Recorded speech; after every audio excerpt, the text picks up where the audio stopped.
Bonjour les amis, ravie de vous retrouver. Aujourd'hui, je suis super contente de vous présenter cette recette. C'est un grand classique marocain. Alors, c'est une abonnée qui m'a demandé de réaliser pour vous cette recette. D'ailleurs, je vais la citer. Je crois que son pseudo, c'est Pouch Poucha. Donc, comme promis, je te présente la recette des brer, ou on peut appeler aussi ça crêpe mille trous. Donc, franchement, c'est la recette la plus simple du monde et inratable. C'est parti pour le détail de la recette. Donc il vous faut un mixeur ou un blender. Dedans, vous allez mettre 250 g de semoule fine. Donc je précise fine, pas moyenne ou extra fine, mais fine.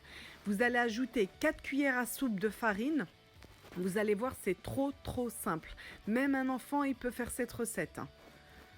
Donc là, je mets mes 4 cuillères à soupe de farine.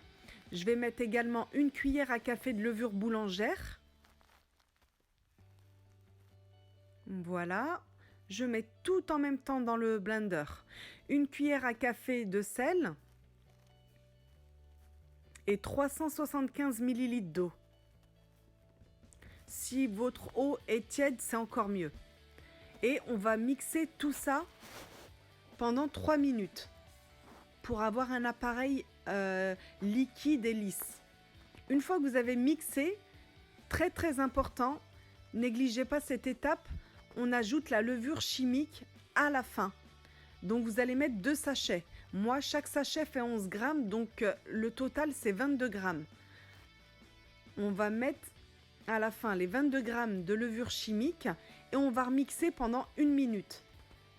Si vous respectez bien cette étape, excusez-moi, vous allez avoir des crêpes mille trous à la perfection. Donc vous voyez ce que ça donne comme pâte, c'est liquide. Liquide et aucun grumeau, surtout pas de grumeaux. Donc bien la mixer. Si vous voyez encore des grumeaux, vous continuez à mixer. Je transvase ça dans un saladier et aucun temps de repos. Dans ma recette à moi, je déteste tout ce qui est temps de repos. Il n'y a pas de temps de repos. Une fois que vous avez mixé, vous mettez une poêle, vous la laissez bien chauffer à feu moyen et vous les cuisez directement vos crêpes. Aucun temps de repos dans ma recette. Et en fait, pour savoir si votre crêpe mille trous est prête, c'est tout simple. Une fois que vous voyez qu'il n'y a plus de trous qui se forment, c'est qu'elle est cuite. Donc je vous dis, ma recette, c'est une recette très simple et inratable et sans aucun temps de repos. Moi, quand j'en fais, c'est franchement, je fais ça en 5 minutes. Vous voyez, il y a des dizaines de trous qui se forment. Là, quand je vois que il n'y a plus de trous qui se forment, je l'enlève. Et très important, ne surtout pas mettre ça dans une assiette sans torchon. Vous mettez toujours un torchon en dessous quand elles sont chaudes. Sinon, elles vont vous sortir de l'eau ou de la vapeur. Et elles ne seront pas bonnes. Et entre chaque cuisson, comme vous me voyez faire, vous nettoyez votre poêle. Très important également. Sinon, elles vont coller vos crêpes. Voilà, j'ai essuyé ma plancha. Si vous avez une poêle, c'est très bien, une poêle anti-adhésive. Je l'essuie et je remets de la pâte. Après, la taille des crêpes, c'est vous qui choisissez. Vous pouvez faire des crêpes beaucoup plus grandes ou plus petites. Moi, j'ai fait des moyennes. Donc là, j'ai plus qu'à attendre qu'il n'y ait plus de trous qui se forment. En fait, il faut à peu près 1 minute par crêpe.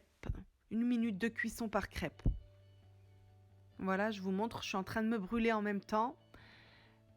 Et là, vous allez me voir essuyer à nouveau pour enlever un petit peu les marques qui ont été faites par la crêpe. Et je vais pouvoir remettre une autre crêpe à cuire. Alors, franchement, cette recette, elle est simple, rapide et bonne. Et sans temps de repos. Donc, à faire quand ça vous prend... Ça ne prend pas beaucoup de temps. Voilà, je nettoie à nouveau et je remets de la pâte. Alors, pour les ingrédients, pour le grammage que je vous ai donné, vous avez 6 crêpes mille trous. Donc si vous en voulez 12, vous multipliez par 2 tout le dosage. Vous voyez, là elle est cuite des deux côtés. Et en plus, c'est joli à voir, à présenter quand vous avez des invités, c'est super sympa. Et vous voyez, elle est moelleuse. Le résultat doit être moelleux. Donc, en général, au Maroc, ça se sert avec du beurre et du miel ou de l'huile d'olive. Vous faites fondre dans une casserole un petit peu de beurre et un peu de miel avec. Une fois que tout est fondu, vous en mettez un petit peu sur votre crêpe et vous la mangez. Donc là, moi, je ne vous le montre pas dans la vidéo car je vais les servir un peu plus tard. Voilà, j'espère que Pouch Poucha sera contente que je lui ai fait cette vidéo. Alors, elle m'a également demandé la recette des sponges et c'est promis, je la ferai dans quelques temps. Je ne peux pas dire quand, mais c'est dans ma tête, je la ferai sans aucun problème.